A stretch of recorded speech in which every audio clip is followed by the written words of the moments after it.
You deserve honesty, not carefully crafted excuses that sound just plausible enough to keep you hooked, not maybes or one days or empty promises whispered late at night. You deserve the kind of clarity that doesn't require a team of your friends to decipher his last text message.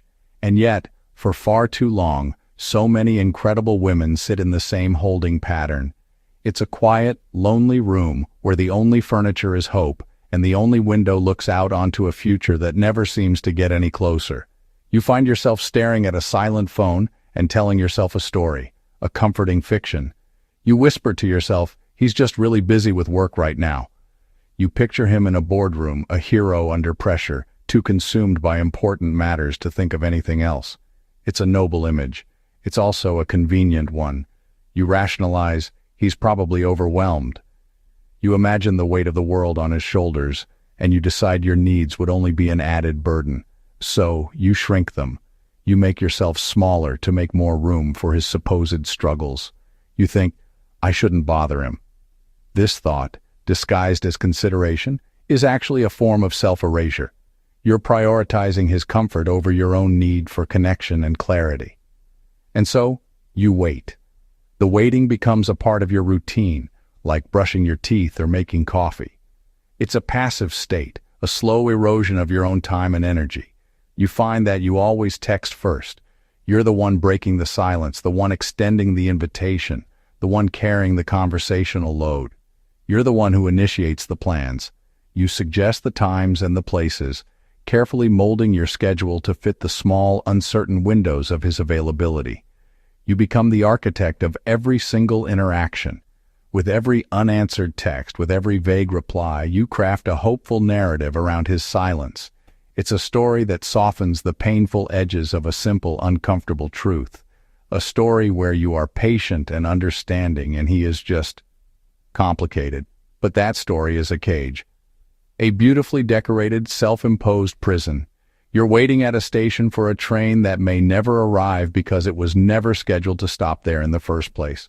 So here's the unvarnished truth, the one that can set you free. If he wants to, he will. It is the simplest, most difficult, and most liberating equation in matters of the heart. No interpretation needed.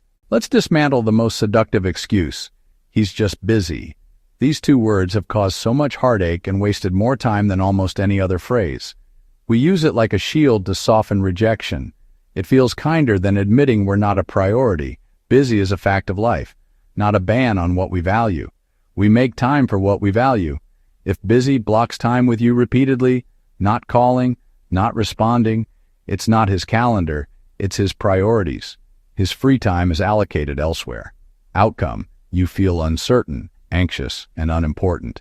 True interest creates room, not leftovers. When you're trying to figure out where you stand with a man, it's easy to get lost in the words, to overanalyze a single text or a comment he made last week. But the real answers, the undeniable truth, it's always in the patterns. Anyone can have an off day or a legitimate emergency. One cancel happens. Life is unpredictable. But when a single event becomes a recurring theme, that repetition is a message. It's not a coincidence. It's a choice. And you need to be willing to read it for what it is. Let's break down the most common signs. Sign number 1, the classic, we should hang out sometime. These are pleasantries, not plans. It's a conversational placeholder that keeps you in his orbit without committing to anything real. It feels nice in the moment, but it's hollow.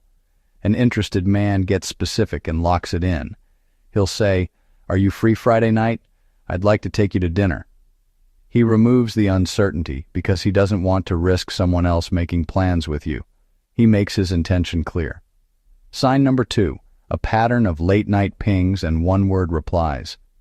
If his messages only appear after 10 p.m. and your thoughtful questions are met with cool or haha, pay attention, this isn't the communication of a man who was thinking about you all day. This is a sign of convenience, a last-minute thought.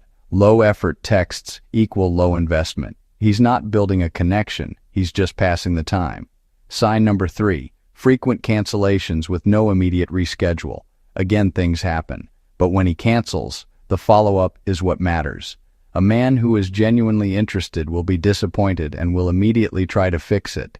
Respect says, I'm so sorry, something unavoidable came up. I'm free Saturday. Can we make it up? Disinterest says, can't make it, and leaves the ball in your court. Don't pick it up. Sign number 4, you're kept separate from his circle.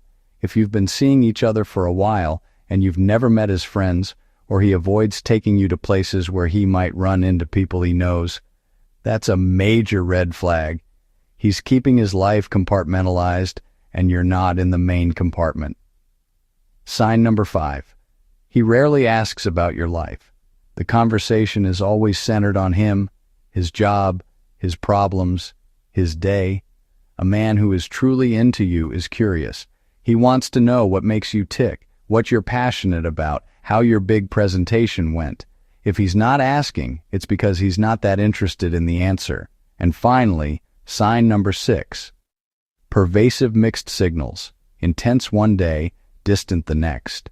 This hot and cold behavior is designed to keep you off balance and hooked. It's a sign of emotional immaturity or intentional manipulation. Healthy, genuine interest doesn't feel like a roller coaster. You deserve consistency and clarity. A man who wants you makes sure you know it. He doesn't leave you guessing or feeling anxious. His actions align with his words, creating a foundation of security, not a puzzle of confusion. So stop translating excuses. Stop looking for hidden meanings. Read the actions. They are telling you everything you need to know. The human mind protects the heart with stories. Excuses hurt less than truth. Admitting low priority feels like failure. He's busy shifts blame to circumstances. We choose virtue over the pain of not being chosen. Hope numbs the sting and keeps us tethered. Empathy without self-respect becomes liability. Limbo feels safer than starting over. But safety without growth is stagnation. Accepting truth hurts for a moment, then frees you. Freedom is the first step to better choices. Choose clarity over fantasy. Recognize the pattern, then act. Action 1. Ask for a clear, concrete plan. Once. A specific invite forces a real yes or no. If he defers or ignores, you have your answer. Do not chase, do not follow up. Action 2. Set a private time limit on waiting. Choose a window and honor it. If no concrete effort, step back emotionally. This is self-preservation, not a silent treatment. Action 3. Shift your energy. Fill your life. Call a friend. Move your body.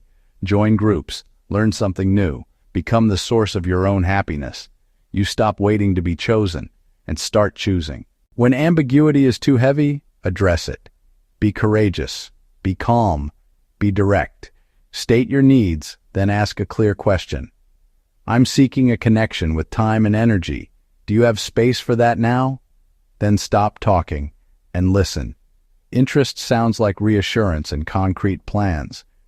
Disinterest sounds like, not in a place right now. Believe him. Do not negotiate. Respond with grace and depart. This is self-respect in action. Your worth isn't dependent on his answer. You're gathering clarity to choose what's best for you. There's a real difference between busy and uninterested. An interested, busy man bridges the gaps. He manages expectations and communicates. Proactive context shows respect. Retroactive excuses pacify, not include. Even 5 minutes can show care. Small moments, consistent signals. Disinterest sounds like silence. He contacts you on his terms only. Busy but interested still moves forward. Disinterested stalls and makes you guess. Do not excuse poor treatment as busy. Look for evidence of effort. If he truly cares, he'll find a way. When effort doesn't match, step back with dignity. How you leave shows what you believe you're worth. Detach without anger, games, or drama. Skip the exit manifesto. Your most powerful move is quiet. Stop initiating. Reinvest in your time. This isn't punishment, it's reallocation. Focus elsewhere, genuinely. Mirror his effort level. No chasing behaviors. Every check gives away power. Redirect every impulse to self-connection. Leave when you feel small or stalled. Choose yourself. That victory is yours. In the quiet moments, when you're staring at a screen, waiting, it all boils down to a fundamental choice. It's a decision that will define not just your evening, but the entire landscape of your emotional well-being. You can choose the hope of him, that shimmering, intoxicating fantasy of who he could be, of what this could become. It's a story woven from potential and possibility, a future you've painted in your mind.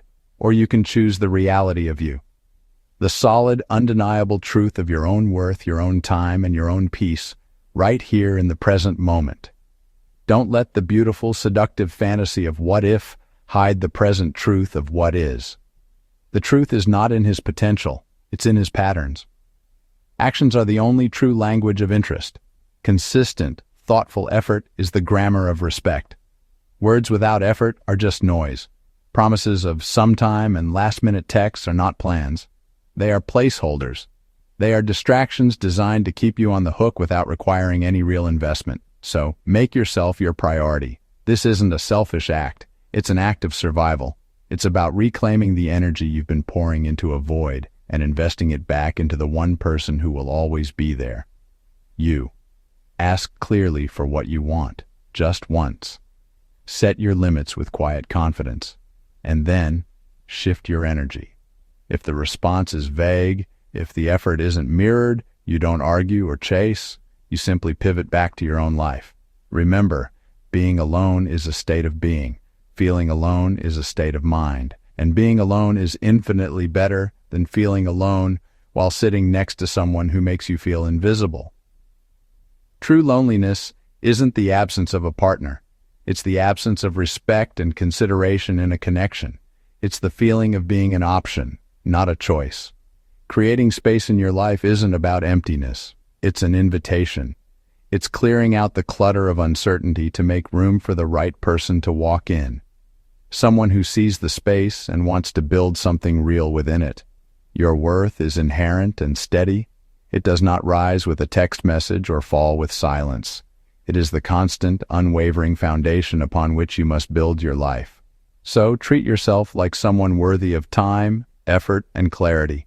Give yourself the proactive plans, the consistent check-ins, and the respect you've been waiting for someone else to provide. Your standard becomes your signal. It's a beacon that repels those who aren't serious and attracts those who are ready to meet you where you are.